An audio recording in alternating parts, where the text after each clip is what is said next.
Hey, Daniel, welcome to the show. Thanks for having me. Appreciate it. Yeah, I'm excited to have you on. Tell us who you are, what you do.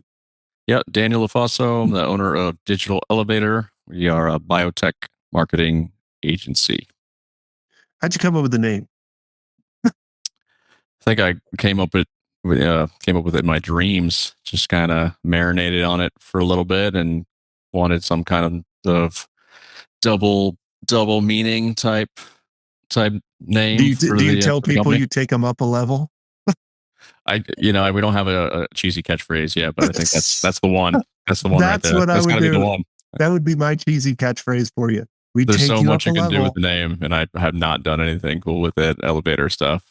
Back in the day when I didn't have dev in house, I had cheesy elevator pictures on my website, and once I did have talent, they're like, "Get that off now." So So, yeah, so with our agency, the first agency was called Solar Velocity, and people always would call us for solar panels. I'm like, did you oh yeah, go on the website? So I'm sure you probably got people calling like for elevator they help. do. They do. I'm like, no, dude, it's a digital market agency. They're like, what are you talking about? I'm like, Wait yeah. longer, push the panic button. That's pretty funny. And my first business, I'll just tell you my cheesy tagline because I always love cheesy taglines. So my first business was when I was like 13. I would mow people's yards. I would beat everybody by a yard. That's what my tagline was. That's good actually. It's good. Yeah, It's there you go. relevant. It's Yeah, relevant. It's still cheesy as hell, but yeah, but uh, like in a but catchy, now you cheesy get way. the now you know how I came up with the elevator. So as soon as you said digital elevator, I'm like, killer tagline. All right, I'm gonna write that one down. Well, tell us, are you an external agency owner? How'd you start? Kind of, yeah. So maybe a cool story, maybe not. I was in flight school, and my buddy there had some experience with agency life, so he was kind of like self-made already. We were both in Mhm. flight school. He was a helicopter pilot. I was an airline pilot. We got through early stages, and both of us like, I don't want to be a professional pilot. Do you? He's like, no, I don't want to be a pilot. This was fun. We got, our private pilot's licenses. And basically, he's like, well, do you want to start a SEO agency or do you want to start an IT company? And this was 14 years ago. So SEO was Mhm. pretty new. And I was like, this SEO thing sounds way cooler. So, so we did. We started a company together. It was just for lawyers at the time. And we were fairly pioneering, I think. There wasn't too many agencies, not too many people were throwing cash at SEO or like Facebook and stuff yet. And then, that evolved to just me going out on my own. Eventually, long story short, is I was just like I always wanted to, like you, work for not work for anybody. I always was pumped full of entrepreneur books from my dad and as a teenager, and I always knew that I could do it better than my bosses. So eventually I went out way too early on my own, making like 2 grand a month. And luckily my parents helped me out and I just chipped away and convinced enough people to trust me. And then, really started learning and grinding my teeth and doing everything as most entrepreneurs do. And that's my story from there to here. I like it. So do you still fly?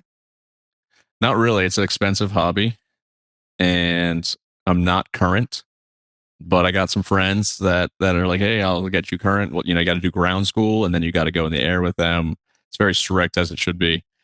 And, it's like $200-300 an hour or something. And I'm just like, Yeah. I'd rather buy some surfboards. There you go. Awesome. Um, yeah, you definitely have the voice of like, this is your captain speaking. Yeah.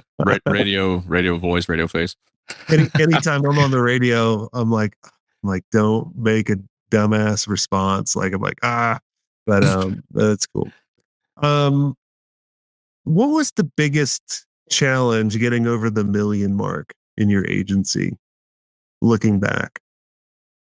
Getting the right people in place, investing in the right people, and kind of, as an agency owner, you get used to a certain income. And then for me, it was, well, I really have to invest in this talent to go up to the next level, which means that monthly that I'm used to is going to get pushed back. But every time you do it, if you hire right, it's almost like, you take a step back and then you go exceedingly far forward. So, and then those people, of course, do great work. They take things off your plate. They handle things that you were handling or outsourcing. Right? You can't, like a quote that I heard from somebody was like, you can't pay vendors to give a shit. Right? Was a good quote that I steal that too. Mhm. So that was probably it. People putting the right resources in place.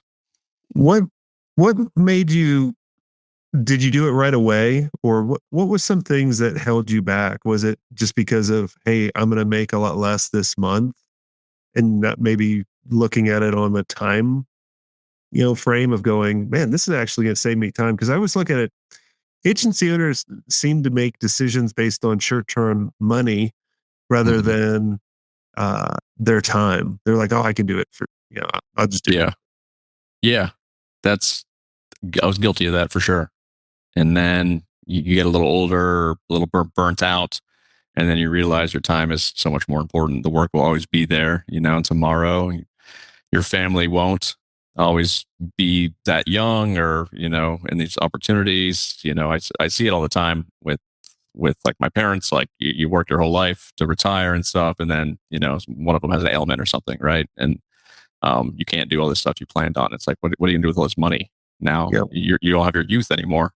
So yeah, I mean, it was partly greed with the money, and then maybe a little uncertainty of like, well, if we don't sustain this client growth, how am I going to keep paying this person's salary, Yep. right? And it's like, because you can't guarantee that. Even clients with contracts, sometimes they just bail, and it's like, are you going to sue them? Maybe. So there's probably those two things. Is like, are we sure they're going to stick around for this long?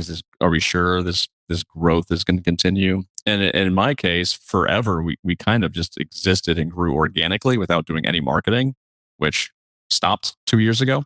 Mhm. And so it was great. But yeah, that was definitely kind of like the two areas where I was hesitant Well, to invest in resources like that. have you ever been in a place where you hit the plateau in your agency? I've probably plateaued several times in the past 14 years, where you What's just, been the most recent plateau that you recently got over?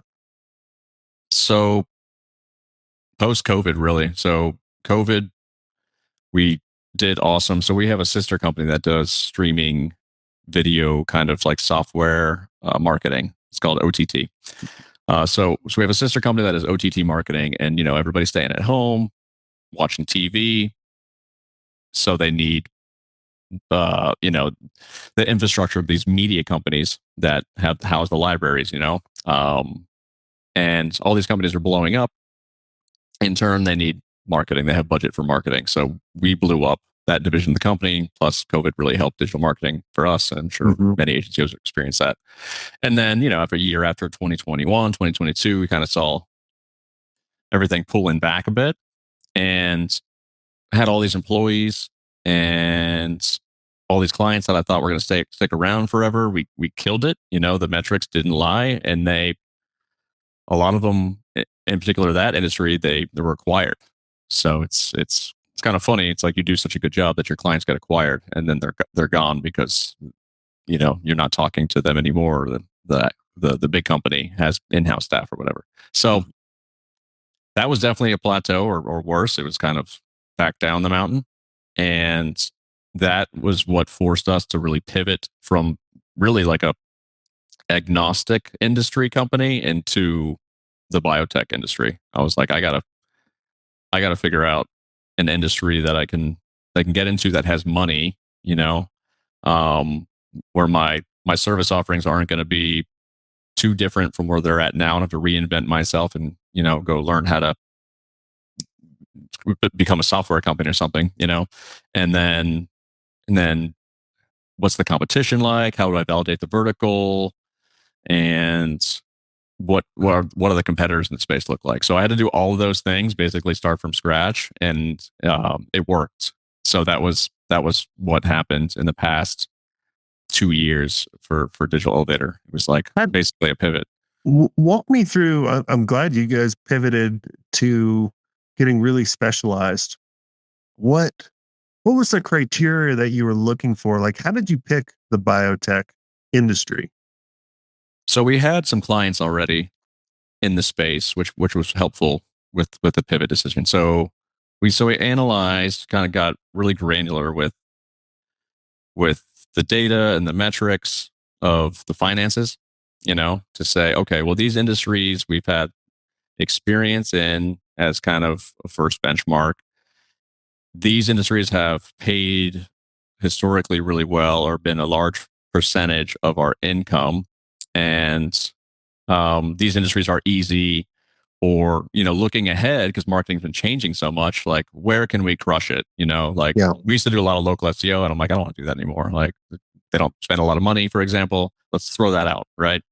And then another option we were looking at was automotive. We've had a lot of really cool automotive clients. I think you work with Lotus, right?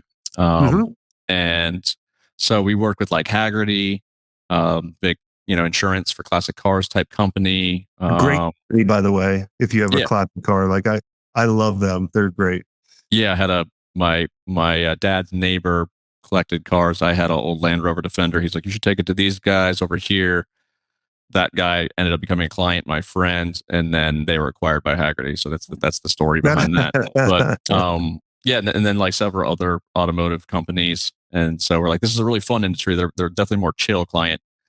Um, and then we worked with pharma and like life science, biotech companies, and so that world was like, you talk to a startup, and they're like, yeah, we're a startup. We have like 60 mil, and I'm like, what? And I come from like the SaaS world where a startup, you have like $1 million, and they're like, we have $1 million. We got funded. We're doing awesome. Let's get creative. And like, okay, cool. And these people are just like throwing money. The competition was just wasting their money. $500,000 for 5-page websites. I call them Madison Avenue marketing agencies. And I was like, we can smoke these people. They really don't know what they're doing. There are a lot of legacy clients, so we're like, let's go mix it up. Plus, we had the kind of case studies, as I Yeah. mentioned, just to get in there, and it's been tough because we're not PhDs on staff, and people like to talk to scientists. So we've had to learn this and that. But I mean, it was really, I mean, honestly, it was following where the money is, and as marketing's getting weirder with Google going nuts, and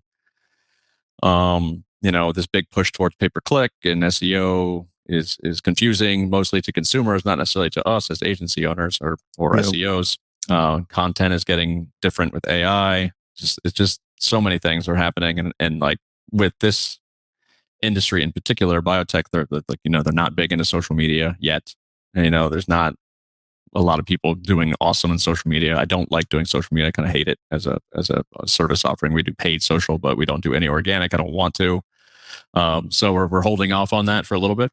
But yes, strategically, it was a really good move in terms of just redefining the positioning of our company in the industry and vertical. You know, so many. I guess I'm curious. What's been the result since kind of laser focusing down? How much So, has the agency grown? um, Because a lot of but, people think, man, I have this big of a pie to go after. Now mhm, I'm going to laser focus into this, and it's a right. lot smaller piece, and that's what's holding a lot of people back, or they think, and maybe you tell me what you guys have done. I always tell people when you drill down into a niche, you still can work outside that niche. Yeah. You're just marketing to that niche. Right. You don't have to fire your clients outside of that niche. Like Exactly. that's a huge mistake. I feel a lot of people make that. Some of my contemporaries, they'll say, yeah, get rid of all your clients. And yeah, Mhm, you can't work outside. I'm like, why?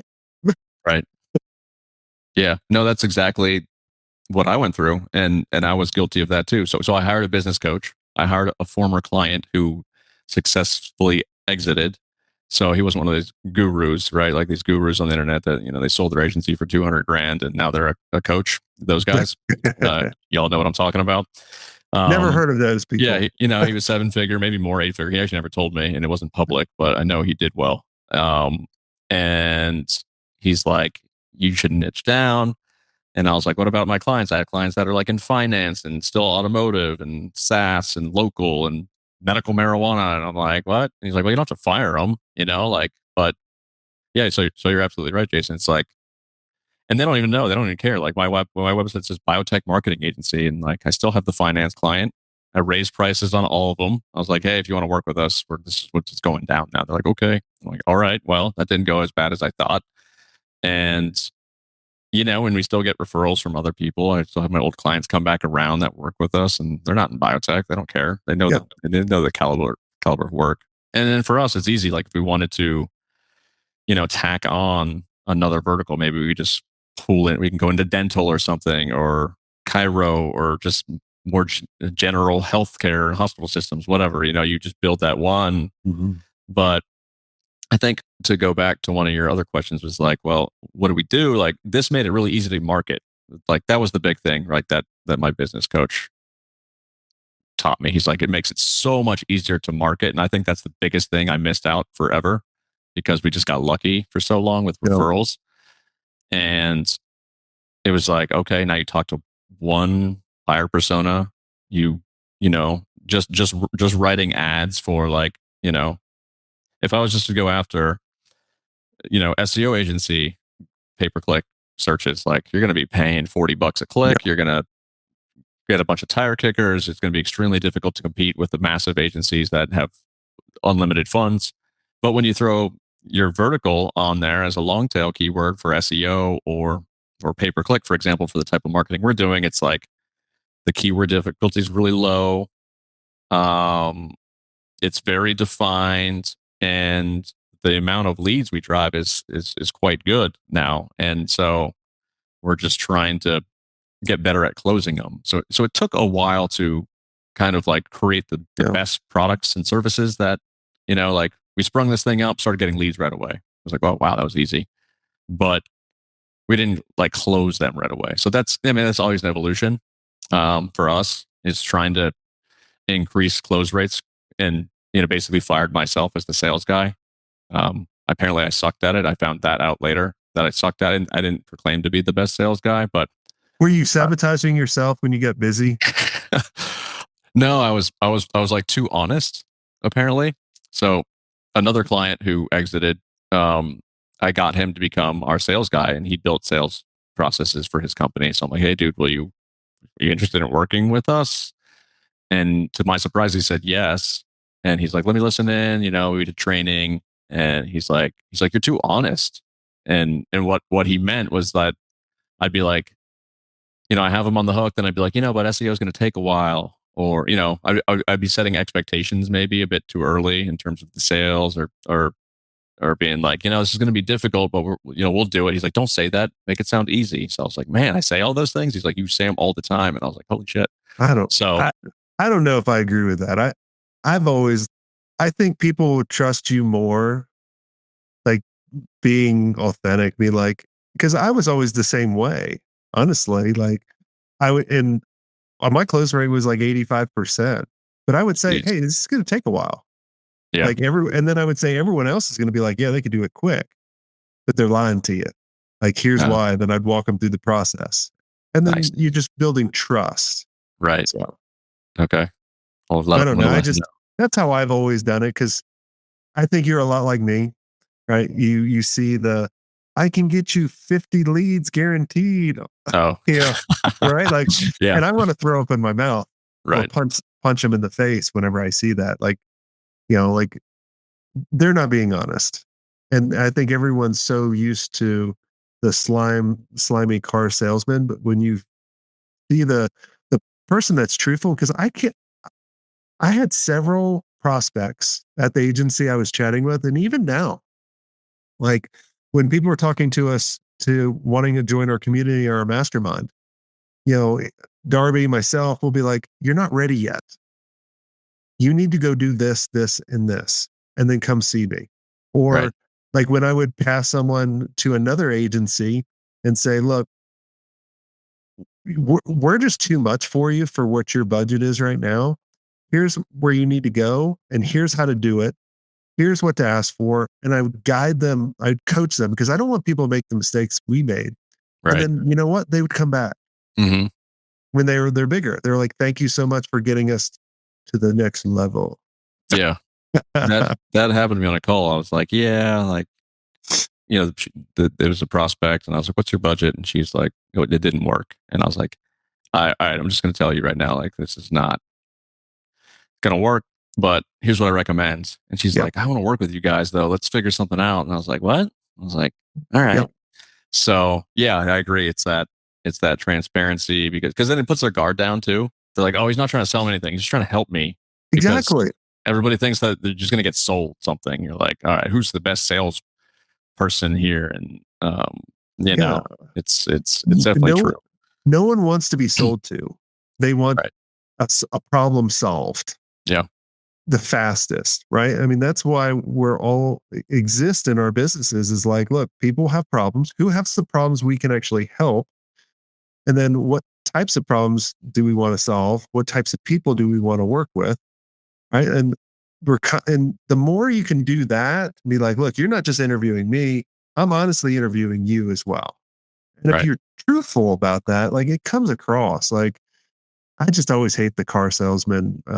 Like, then the funny thing is, honestly, like one of my things I want to do, one of my best friends owns a car dealership in Iowa.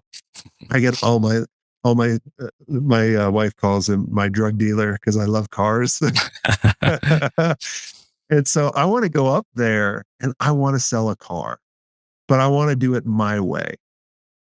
You just want to put the hat on and pretend. Yes. Let me show you what I can do just for And fun. be like, what are you going to use this car for? Is this just for commuting? Is this for fun? Like, let's right. Like, and just be like, no, this car's not for you. Like, this is way too fast. Like, let's Yeah. get this one. Or like, Right. Let's get you the I cheaper could, one. They'll be yeah, like, I what? could, The cheaper one. yeah, I could sell a shitload of cars. I can guarantee it. You could sell anything. Yeah. Well, things I have passion and knowledge in. There you go. There you go. Yeah. Right. So, but cool. Awesome. Well, this has been a lot of fun, Daniel. Is there anything I didn't ask you that you think would benefit the listeners listening in? No, I mean, I think in terms of anybody that's considering a pivot, I think it's really just going back and evaluating where the opportunity is in the market, validating the vertical, working on the product, working on pricing, working on marketing, kind of in that order is what really helped me, which is like marketing 101. It seems so obvious, but It's hard for yourself though. yeah. But I think the takeaway is, you got to look ahead, right? I mean, entrepreneur, you got to be looking a year or 5 ahead.